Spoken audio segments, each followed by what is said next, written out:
So I am with Eric Gisler, who is a current member of the Georgia House of Representatives, and he has a story about changing a red seat to blue. And so, Eric, why don't you just tell us about your turnaround? Because in 2024, you lost this race by more than 20 points Right. to the incumbent. Then in 2025, the seat opens up, you run again, and you win it outright. So tell us how you did that and what is your message to Democrats about successfully turning around a seat? Yeah, sure. So the story really starts in 24, like you mentioned. Yeah, I got into that race very late. Actually, there's a whole story that I'll skip over because of no time. But I got into that race in June, so I had 5 months to put a whole campaign together. Tried my best, but came up very short. Lost by 22 points. Um, and so after that, I mean, living in a very red gerrymandered district, I thought long and hard about whether I wanted to try again. And I decided that I wanted to. So I actually announced for this race for this year, 2026, last August, 2025. And so, I was already in the race when my predecessor stepped down in October. So same day I heard the news, I announced my candidacy for, to fill that position in the special election. That was at the end of October. And if you remember last fall, the whole state was getting fired up about these public service commission races that were on the ballot in November. And that election was about a week after all this happened. So that weekend, we jumped right in with other activists in the community. They were already going out knocking doors, trying to turn people out for that public service commission race. And so we did that in my district and started knocking doors immediately. And that the name of the game in the special election was to turn out as many people who had just voted in that public service commission, just get them to come out one more time and vote for me. And we were successful. We had 198 more people than they did come out in that special election. So, but yeah, it's just to fill out that term, which means I'm back on the ballot, of course, this year. Holding the seat in the general election is going to be more difficult, but I think that I've got a really good chance, and I think we can do it. So you mentioned that you're in a really red district. Oconee County is pretty red. I'm sure Trump won the district. Do you see Republican leaning voters changing or responding differently after they've been under the Trump administration for almost 2 years now? I do, for sure. I've seen a lot of that. I've seen comments on social media and stuff, even in this district from people that I know saying, I have voted for Trump, 3 times, but I'm not going to vote Republican anymore because, I mean, if you look at what folks, especially in Oconee County, Oconee County is, a lot of the Republicans here, they're UGA professors, right? They're highly educated. They have higher salaries. And they may have held their nose and voted for Trump in 2024 because he was talking about, lowering prices and ending forever wars and all that kind of stuff. And he's done exactly the opposite, right? He's thrown tariffs on almost immediately that raised prices. He got us into this war with Iran that nobody was looking for, that has jacked up the price of gas just astronomically. And even people who bought into the immigration, lines that he was running on don't like the way he's approaching it. He's heavy-handed. It's cruel, and it seems like cruelty is the point. And that's not what they were looking for. So yeah, I think they're very open to a different message. Now, my race, where I'm kind of trying to focus, I wouldn't say I'm being nonpartisan, but I'm trying to get rid of the labels and focus on, okay, this is objective reality. The fact of the matter is there are almost 2 million people in the state that don't have health insurance. And there are a lot of places in the state where you can have the best health insurance money can buy, but you don't have a doctor to go to. Mm-hmm. Those are the problems we need to be focusing on.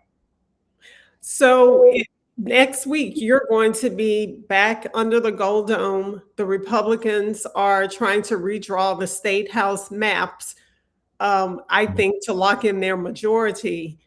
Are the Democrats feeling nervous? Is there a plan? Is there a real possibility that we will have a fair map versus a gerrymandered map after this emergency special session is over? Yeah, so the caucus has been meeting leading up to the special session. There is a plan in place. It's really a plan to resist as much as possible, because the fact of the matter is, and you're a lawyer, you know, that there's no reason to do this. Our maps have not been challenged in court. We have not been ordered to draw new maps. We do not have to do this. And this year in particular, where the Republican Party is really struggling in the polls, I think a lot of them are very hesitant to go too far with this. But the fact of the matter is, we don't know what to expect. We haven't seen any maps. We haven't even seen guidelines of how they want, of what they want to accomplish when they redraw the maps. So we're preparing for everything, and we're going to be prepared to react however they react. If they come in and they don't want to make any changes or any significant changes, we can let that go. If they want to try to, gerrymander as far as they can and reduce, Black representation in the state or in Congress, we're going to be prepared to resist that at every step of the way. Do you think Democrats in Georgia are within striking distance of a House majority? Do you think that's a realistic goal? Absolutely. Yeah, I absolutely think so. I think that's part of why the state maps were included in the call for the special session for redistricting. I think this is the year we can do it. And in Democratic circles, people may kind of talk hush hush about that. My view is really, we have to speak that into existence. And if it's going to happen, it's going to happen this year. We've got the political winds at our back this time. They were kind of blowing against us in 24. This year, people are fed up with the Republican Party. We just have to give them a reason to vote for us. And if there's one message you would tell people who also want to see a Democratic legislature in Georgia, one thing that they could do to help you and to help the other people who are in these competitive seats, what is that? Oh, I've got this. It's easy. Vote all the way down ballot.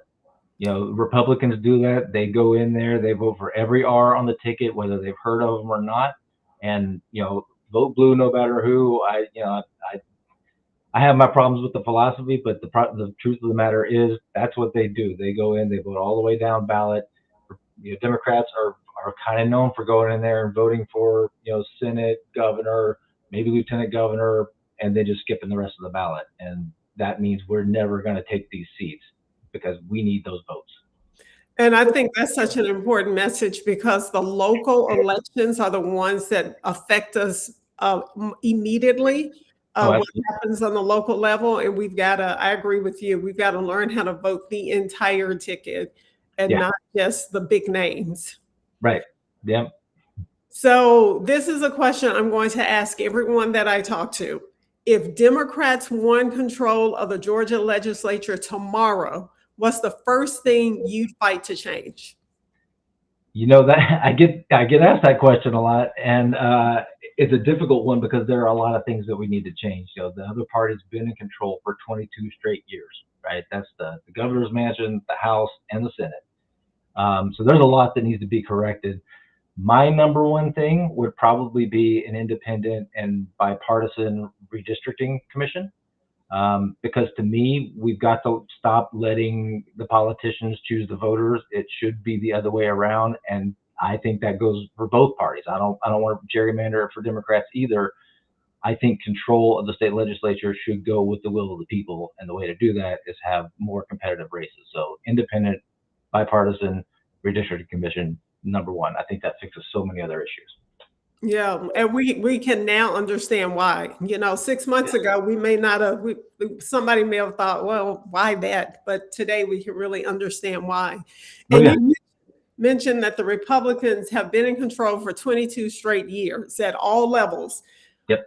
What have they messed up the most? So they have been able to control everything. Do you think there's one area where people would see an immediate change in their lives if that control changed? Oh, I mean, the one that comes to mind immediately is healthcare. I mean, healthcare is a crisis in this state. I mentioned earlier that, the last numbers I saw, I think, were from 2023. The Kaiser Family Foundation did a study of Georgia and said we had 1.2 million people without access to health insurance, right?